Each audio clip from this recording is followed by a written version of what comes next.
Hello students, جیسا کہ ہم لوگوں نے سبق نعت شریف پڑھا تھا اور اس سبق کے مصنف کا نام بہزاد لکھنوی، جن کا اصل نام سردار احمد خاں تھا۔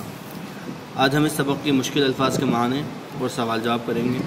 سب سے پہلے ہمارے سامنے ایک لفظ دیا ہوا ہے عنایت۔ لفظ عنایت کا مطلب ہوتا ہے مہربانی، لطف، کرم فرمائی، کرم نوازی۔ اگلا لفظ ہے ترک کرنا، یعنی چھوڑ دینا، درگزر کر دینا۔ اگلا لفظ ہے مکالمہ نویسی۔ تو مکالمہ نویسی ناٹک یا ڈرامے کے لیے جو ڈائیلاگ لکھے جاتے ہیں انہیں مکالمہ کہا جاتا ہے۔ یعنی مکالمہ لفظ کلام سے بنا اور کلام کا مطلب ہوتا ہے بات چیت۔ وابستہ، جڑا ہوا، بندھا ہوا، جو تعلق جس سے جڑا ہوا ہو، ملازم یا نوکر۔ شعری مجموعہ، یہ لفظ آیا تھا ہمارے یہاں پر۔ شعری مجموعہ لفظ کا مطلب ہوگا وہ کتاب جس میں کسی شاعر کی تخلیقات یکجا یا جمع ہوتی ہیں، یعنی کہ ایک شاعر کے بہت سارے اشعار کو ایک کتاب کی شکل دے کر کے جب چھاپا جائے، شائع کیا جائے، تو اسے شعری مجموعہ کہا جائے۔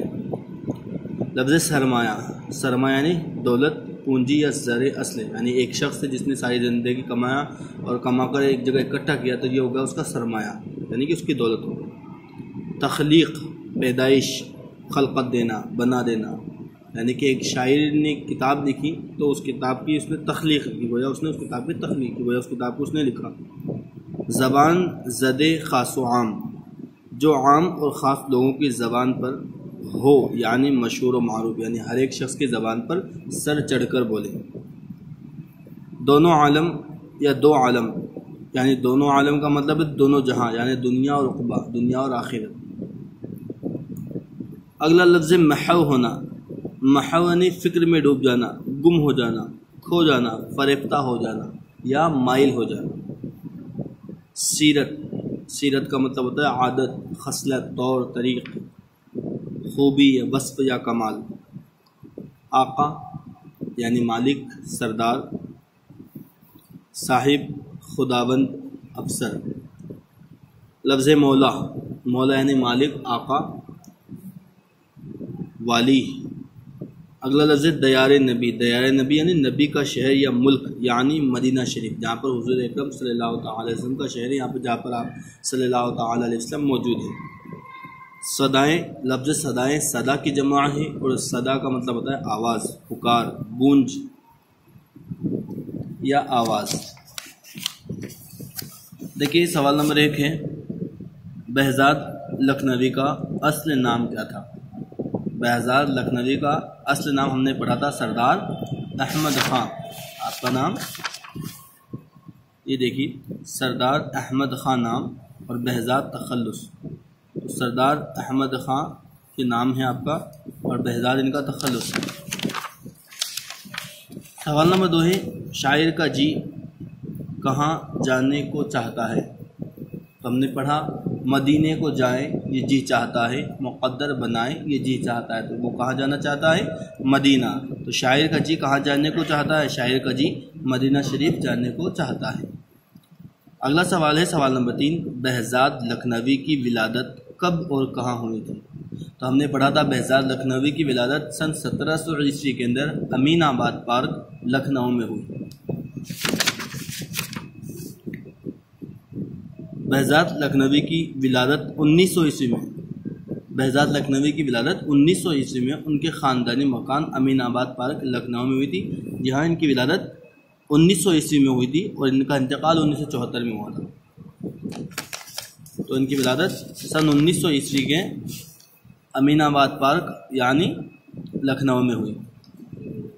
اگلا سوال ہے سوال نمبر 4 شاعر کس کی باتیں اور سیرت سننے اور سنانے کا خواہش مند ہے؟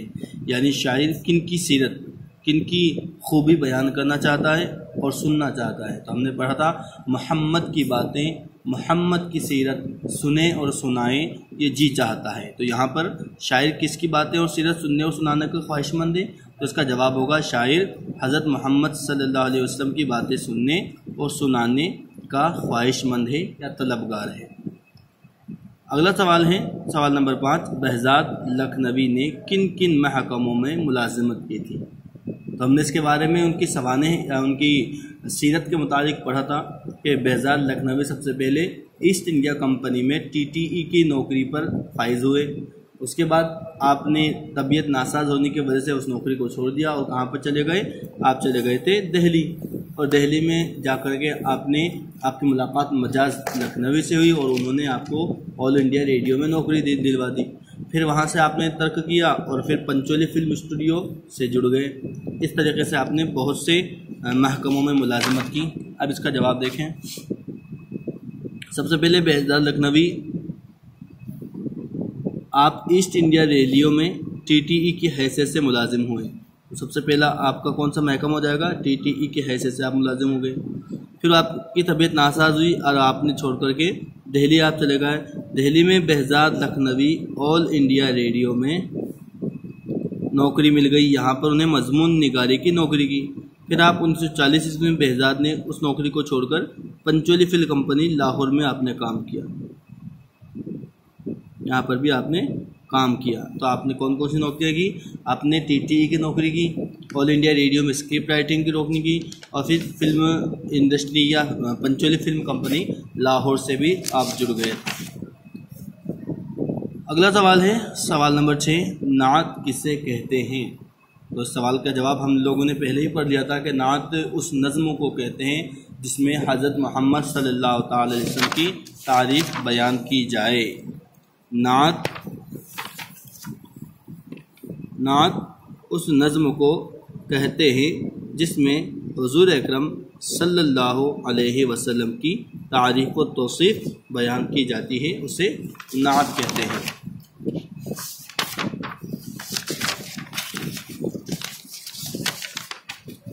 اسی طرح اگلا سوال ہے سوال نمبر 7،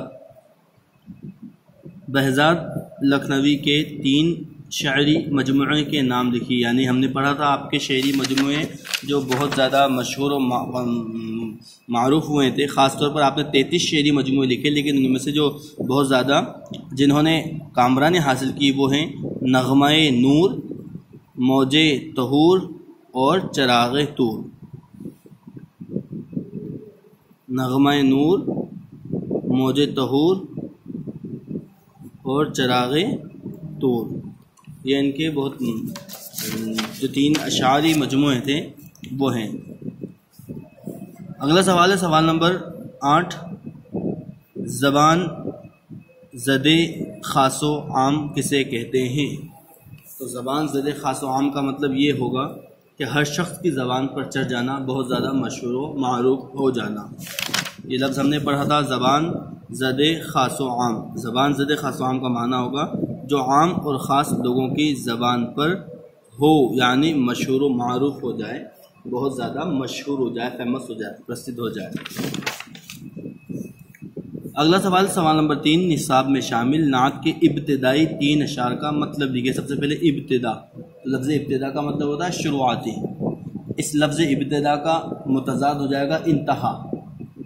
اگر یہاں پر آخری میں آ جائے کہ آخری 3 اشعار انتہائی 3 اشعار پر روشنی ڈالے تو آخری کے اشعار ہوں گے، لیکن یہاں پر سوال کیا گیا ہے کہ نصاب میں شامل نعت کے ابتدائی 3 اشعار یعنی شروعاتی 3 اشعار کا مطلب ہمیں لکھنا ہے. تو شروعاتی 3 اشعار، یہ 2 مصرے 1، یہ 2 مصرے 2 اور یہ 2 مصرے 3، یعنی کہ یہ جہاں تک آپ کو اس کا خلاصہ لکھنا. سب سے پہلا ہے مدینے کو جائیں یہ جی چاہتا ہے، مقدر بنائیں یہ جی چاہتا ہے. کیونکہ یہ مطلع ہے تو ہم اس میں سب سے پہلے حوالہ دیں گے. جس طریقے سے انگلش میں لکھا جاتا ہے ریفرنس ٹو دا کانٹیکسٹ، اسی طریقے سے ہندی میں لکھا جاتا ہے سندربھ سہت ویاکھیائیں، اور اردو میں بھی آئے گا آپ کے سب سے پہلے آ جائے گا حوالہ. حوالہ میں آئے گا کہ یہ شعر ہمارے کتاب کے سبق نعت شریف سے لیا گیا ہے اور اس کے مصنف، اس کے شاعر بہزاد لکھنوی صاحب ہیں. اب آ جائے گا خلاصہ. خلاصے میں ہمیں لکھنا ہے کہ مدینے کو جائیں یہ جی چاہتا ہے، مقدر بنائیں یہ جی چاہتا ہے. شاعر بہزاد لکھنوی صاحب یہ اس بات کے طلبگار ہیں کہ اللہ تعالیٰ انہیں بہت جلد مدینے بلا لیں، اور مدینے جب ہو جائے تو ان کی قسمت کے دریچے کھل جائے، ان کی قسمت سنبھل جائے، ان کی زندگی بدل جائے. یہ ان کا جی چاہتا ہے. اگلے شعر میں محمد کی باتیں، محمد کی سیرت سنیں اور سنائیں یہ جی چاہتا ہے. بہزاد لکھنوی صاحب اس شعر میں فرماتے ہیں کہ اللہ جب میں مدینے میں پہنچ جاؤں تو میں حضرت محمد صلی اللہ علیہ وسلم کی سیرت بیان کروں اور آپ کی سیرت کو ہی سنوں، اسی پر گفتگو کروں، آپ کی جو خصوصیات ہیں اس پر میں بات چیت کروں اور اسی پر سنوں. وہاں جا کر کے یہ سب سنوں یہ میرا جی چاہتا ہے، یہ میرا دل چاہتا ہے۔ اگلے شعر میں شاعر فرماتے ہیں جہاں دونوں عالم ہیں محو تمنا وہاں سر جھکائیں یہ جی چاہتا ہے۔ دونوں عالم یعنی دنیا اور عقبا، یعنی دونوں عالم جہاں پر اپنا سر جھکائے ہوئے کھڑے ہیں، اپنے دامن کو پسارے ہوئے کھڑے ہیں، ہمارا بھی جی یہ چاہتا ہے کہ ہم بھی وہاں پر جائیں اور آپ صلی اللہ تعالی علیہ وسلم سے عرض و معروض پیش کریں۔ یہ 3 اشعار ابتدائی ہو چکے ہیں۔ اگلا سوال ہے بہزاد لکھنوی کی سوانحی حالات لکھیے۔ تو سوانحی حالات جو ہم لوگوں نے پڑھا تھا کہ بہزاد لکھنوی صاحب کی ولادت سن 1900 عیسوی کے اندر امین آباد پارک لکھنؤ میں ہوئی۔ آپ کے والد جو تھے ان کا نام ساجد حسین اور آپ چراغ نام سے تخلص اختیار کرتے تھے۔ شروعات تعلیم آپ نے علی گڑھ اور کلکتہ میں حاصل کی اور آپ نے 9 برس کی عمر میں اشعار کہنا شروع کر دیا۔ اس طریقے سے ہم ان کی سوانح کے بارے میں لکھ سکتے ہیں۔ تقریباً آدھا پیج 1 پیج بہت ہو جاتا ہے۔ اگلا سوال ہے نصاب میں شامل نعت کا خلاصہ لکھیے، یعنی کہ ہم نے جو نعت پڑھی اس کا خلاصہ آپ کو اپنے لفظوں میں کرنا ہے کہ شاعر کہاں پر جانا چاہتا ہے، کیوں جانا چاہتا ہے، اس کی تمنا کیا ہے، آخر کار وہ مدینے جانے کا طلبگار کیوں ہیں اور کیا کیا عرض و معروض کیا کیا خواہشیں لے کر کے وہ مدینے جانا چاہتا ہے، یہ آپ کو اس سوال میں بتلانا ہے۔ اگلا سوال سوال نمبر 12 نصاب میں شامل نعت کو پڑھ کر آپ کو کیا تعلیم حاصل ہوتی ہے؟ کیا آپ بھی مدینے جانے کے خواہش مند ہو جاتے ہیں؟ اگر ہیں تو کیوں ہیں؟ ان تمام چیزوں کو آپ کو اپنی زبان میں لکھنا ہے۔ یہ آپ کے سوال سبق نمبر 2 نظم نگاری میں یہ کمپلیٹ ہو جاتا ہے۔ بچوں آپ کو اس نعت شریف کو یاد کرنا ہے اور خاص طور پر جو میں نے کل بتلایا تھا مطلع، مقطع، مصرع، ردیف، قافیہ اور تخلص، یہ آپ کے غزل گوئی میں بھی کام آئے گا کیونکہ آپ کی کتاب کے اندر باقاعدہ طور پر غزل خود پر ایک بھی کویشچن بنے گا۔ اس میں غزل، مرثیہ اور نظم نگاری ان تینوں میں سے کچھ نہ ہو جائے گا، لہٰذا اس پر ایک مرتبہ پھر غور کر لیں کہ مطلع کیا ہے، مقطع کیا ہے، تخلص کیا ہے، ردیف کیا ہے، قافیہ کیا ہے۔